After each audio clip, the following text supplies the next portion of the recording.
So when we were talking about French neoclassicism, we talked a lot about revolution. And the same can be said here when we're talking about American neoclassicism. Our own revolution is a really important part of the style's context. The American Revolution, it came shortly before that of France, but the reasoning was the same. We wanted to rid ourselves of what we perceived to be as an oppression from the monarchy of King George III, and it was from this revolt that our country became a democracy. So it's interesting. Neoclassicism can be associated with revolution and ideas such as patriotism, morality, ethics, and virtues. But these ideas are also applicable to other systems, such as imperialism. Think about Napoleon wanting to go out and take over all of these other regions. And then also it can be applicable to democracy as well. So let's examine this context of neoclassicism further against some art. We're going to look at some paintings, sculpture, and architecture. Now here we have a sculpture of our first president, George Washington, and he is presented truly in the guise of classicism. He is overly muscular, very idealized with pretty much the most amazing physique of all time. And you have all of this wonderful classical drapery that emphasizes this idealized perfect form. The subject itself, this seated, authoritative figure, is not new to the history of art. You guessed it, it comes from the classical period because, again, we're in the style of neoclassicism, and more specifically, Greece. So we have George Washington, and he's in the guise of a Greek god. And not just any old god, but you can see that his sculpture is having him reference the most powerful god in the Greek religious pantheon, and that would be Zeus. Now, I think we can understand why the George Washington sculpture was made the way that it was. Neoclassicism, first of all, was a popular aesthetic during this time. And linking George Washington to Zeus was a great way to underscore our first president's power, his authority, and his greatness. And this is, again, further reinforced by that muscular physique that not only literally conveys strength, but it was associated with a civic and military-based heroism back in ancient Greece. This sculpture, though, the one of George Washington, it wasn't well received by American audiences. First of all, ever since the legalization of Christianity back in the 4th century CE, polytheistic systems of religion, they weren't too popular. And that definitely was the case for America, which consisted of all sorts of sects associated with Christianity. The other thing that is showing the other thing is that we're seeing our president in a partial state of undress. And that was kind of weird to people. I even still think it's kind of weird now to look at George Washington in this way. People thought it was inappropriate and they thought it was unbefitting to show Washington in this way, kind of half naked. Now, Thomas Jefferson, he wasn't just one of our first presidents, but he was also a lifelong scholar. And he dabbled in architecture as well, except I shouldn't say dabbled because he did make some pretty boss stuff. We see him here, Thomas Jefferson. He's sculpted by Houdon. And Houdon was probably the best known of the neoclassical portraitists because he was able to not just get a sense of their detailed physical appearance, but he was able to articulate something of their personality as well. And we see here Jefferson, he's looking off into the distance, seemingly carefully thinking about some important thought. We see him as posed, he's assured, intelligent, serious. We have this careful articulation of facial features, capturing all of the significant details, in addition to Jefferson's austerity, his age, and by extension, his wisdom. And this is something that actually we first see with the portraiture of ancient Rome, particularly the portrait busts of patriarchs that headed significant families that lived during Rome's Republican period. This approach to portraiture is known as verism. This attempts to be as naturalistic and detailed as possible in the representation of a human subject. And this is seen, for example, in both works of art, with this very honest expression of age. We see it with the wrinkles. There's no idealism here, no youthful idealism like what we're seeing here with George Washington. We also see that there is careful attention that's being paid to the clothing in both of these sculptures, which helps to mark the high class, the wealth of these individuals. And this link to patricians that we're seeing with the Thomas Jefferson sculpture here, these patricians, these fathers of important Roman families, I think is important when we consider the Jefferson bust, because he too was viewed as one of the most important fathers of all. He's one of the founding fathers of our country. Now, at this point, we know quite well that Neoclassicism is all about reviving ancient Greece and Rome. So this is relevant for us to see a reference to Rome in this manner. But even more salient is that this reference is to Republican period Rome. Republican Rome was a time in the empire's history where the government was representative. This was before power was consolidated under the first emperor, Octavian, who also was known as Caesar Augustus. So let's talk a little bit about Jefferson's approach to architecture with his Monticello, which is probably one of the most well-known works of American architecture. The name Monticello is Italian for little mountain, and it was Jefferson's home on a plantation located up on a hilltop near Charlottesville, Virginia. Jefferson spent time in Europe as the American minister to France, and while he was there, he studied classical revivalist architecture of the 18th century. He was especially inspired by the Venetian Renaissance architect Palladio and his Villa Rotunda, which we can see an example of here. Now, if you compare these two structures, we can see the correlations. In both, we have a portico, which is a front porch, and it is faced with columns. So columns are at the front. And this is similar to the classical architecture of Greece and Rome. Also similar to Greco-Roman architecture, we see balance and symmetry cooperating to create an overall harmonious design. But I argue that we should actually take it back further, back to ancient Rome and the Pantheon, the most important structure ever built. What makes the Pantheon the most important structure ever built was its level of influence. Its design impacted so many structures that came after it. What made the Pantheon so influential was that it was one of the first structures to combine the portico, that front porch that I referred to, with a central plan, a circle or a square. A circle with the Pantheon. We can see more of kind of a square situation with the Villa Rotunda. As a departure from the traditions of Greek temple design, Roman structures placed emphasis on an architecturally elaborated entryway, one that highlights the lovely tension between the circular and angular planes, while creating an edifice that is stately and imposing, yet visually pleasing at the same time. So the Supreme Court building, this structure dates to a little later than the artwork that we have been looking at in this lecture, but it is a structure that's neoclassical nonetheless. We can see the affinities that the Supreme Court building shares with structures like Rome's Temple of Portunus, or even Greece's Pantheon, which we should be familiar with by now after watching the previous French neoclassical lecture.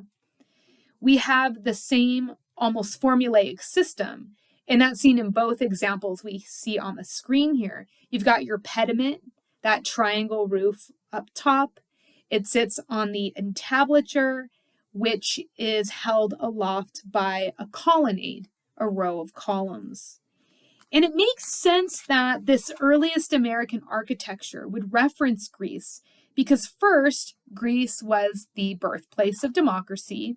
Well, democracy if you were a man and a citizen.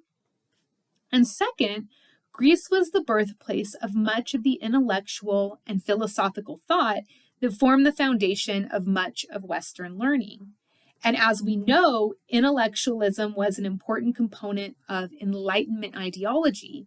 And the Enlightenment was a really important component of the neoclassical style. With American neoclassical architecture, we want to keep in mind how the classical aesthetic would be relevant to our newly emergent country. We can see that this design is characterized by symmetry, order, balance, ideas that you would like to associate with your government. When I think of balance, I think about evenness or fairness, and that would be something very appropriate if you're thinking about justice, which is what the Supreme Court presided over. The American neoclassical style is very pervasive in our official political architecture, so much so that it actually is known as the federal style because it's so closely associated with government institutions. Here's a couple of other examples. And you can look and you can see some of these classical architectural features that have been discussed both in the previous French neoclassical lecture and what I've mentioned in this lecture as well. Let's move on to painting. So the Declaration of Independence. This document, it was a statement on Enlightenment philosophy. It included things like a belief that people should participate in their government or that there should be a separation between church and state. And it underscored this idea that intellect and reason could help to create order in society. This document was a critical moment in the founding of America.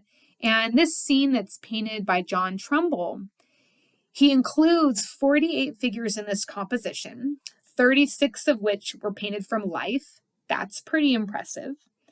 And his intent with this painting was to make this painting, in a way, a historical document, more so than an exact replication of what happened. So here we have the entire committee who worked together to draft the document, and they're standing at the table in the process of submitting it to John Hancock. And John Hancock, by the way, was the president of the Continental Congress. So this wasn't exactly the way it went down. Jefferson, in reality, he just submitted this to Hancock on his own.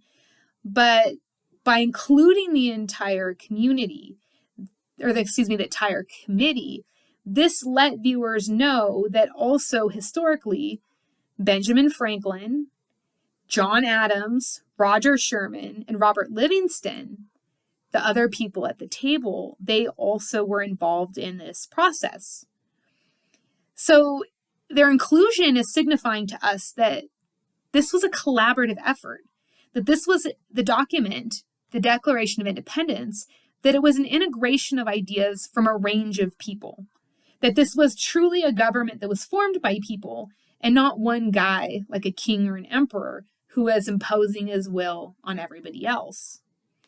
Now, according to his autobiography, Trumbull met up with Thomas Jefferson in Paris, and Jefferson gave him some advice for this painting.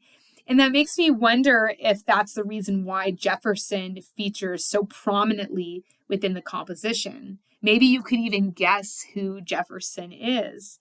He's the person who is in the center of the committee presenting the document to John Hancock. He's the guy in the orange vest. Now, while we don't have this scene acted out in people with togas or, there's no columns or anything behind it to give us this immediately classical revival feel, This is a neoclassical painting. We do have some references to classicism.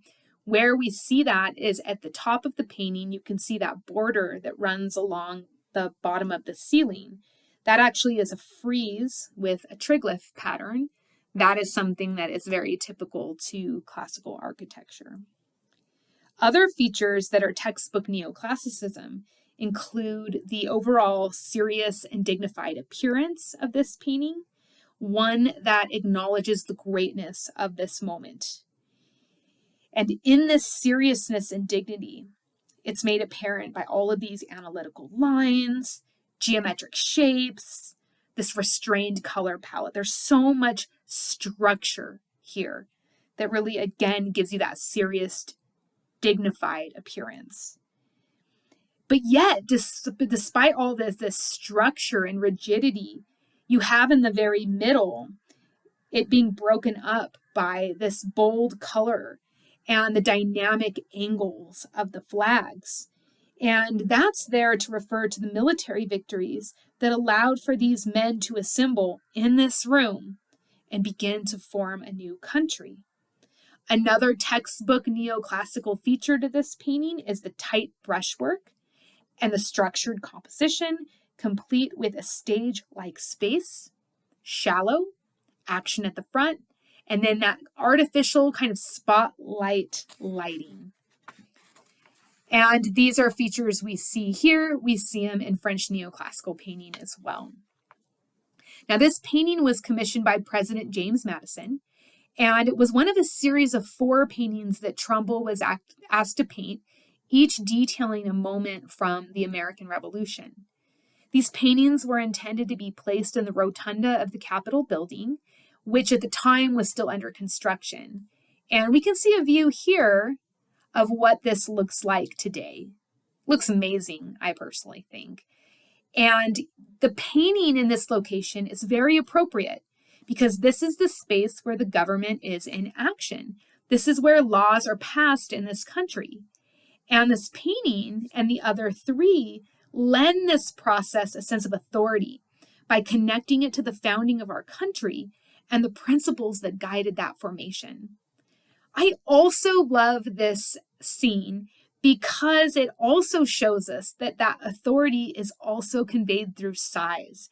These paintings are huge, and you can get a sense of that by comparing the painting to its surroundings. Look directly under the painting at the benches below. And here's a fun fact for you.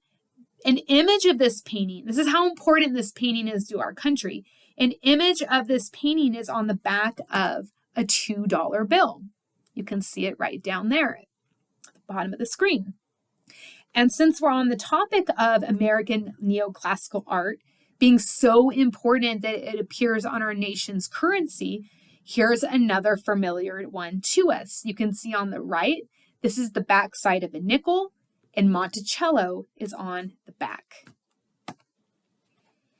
Let's look at another painting. This one's by Thomas Sully, and he studied under Trumbull, who was the artist of the previous painting. And he also studied under the painter Benjamin West. And my point here is that he had legit training, Sully did. He was most known for his portraits, and he was considered one of the best portraitists of his time. But here we get then this really rare treat by looking at a work of art that Sully wasn't exactly known for and didn't make many of, which was the history portrait. Now, this image falls right in line with typical features of the art, or of the history portrait genre. The history portrait genre. First, this painting is giant. It is over 12 feet, 2.5 inches, by 17 feet, 3 inches. Huge. The large size allows for the accommodation of details that reinforces the historical truth of the scene. And since we are talking about American neoclassicism here, something that large is going to be dramatic, a sort of restrained drama, though, not anything kind of crazy Caravaggio status. Drama, but restrained. What we're seeing here is a decisive moment in the American Revolution. It occurred on Christmas night, 1776, where George Washington and his troops did a sneak attack by unexpectedly crossing the icy waters of the Delaware River. And this is the moment right before George Washington dismounts from his horse to join his troops as they are, and you can see it in the background, getting into their boats. Now, what we have here really is a version of the equestrian portrait. Think back to what we saw in the French Neoclassicism lecture. Remember this? We have Napoleon on a horse. We have Marcus Aurelius, famed emperor of Rome, on a horse. And now we have George Washington on a horse. It's all the same. Washington is strong and powerful as he commands his steed through a sheer force of will and physical presence. If we go back, if you look to the right and kind of down below, right down in here, you can see that like that guy is like, oh, super struggling to get the horse to calm down. Washington's horse, calm, totally fine. The horse signifies military leadership. Not every person in the military would ride horses. Low-ranking soldiers would just walk. And this is true in Rome. It was true in France. It was true in revolutionary America. Now let's go back to the painting. Oops. Here we go. Back to the painting. We can see with Washington, he's on his horse, and then he presides over a darkened landscape. We've got the typical neoclassical spotlight light shining down, dramatically illuminating his form. And this is where it seems as though the light's almost taking on a symbolic quality, as if God himself is shining his light down to bless the secret ops situation that's about to occur. It also makes me think of light as hope, as these people fight for what they believe in, which is a nation independent from the English monarchy. Again, we see the visual language of neoclassicism being used to convey political and democratic ideals. It encourages patriotism, virtue, dignity, courage, which again, so appropriate for the context of the revolution.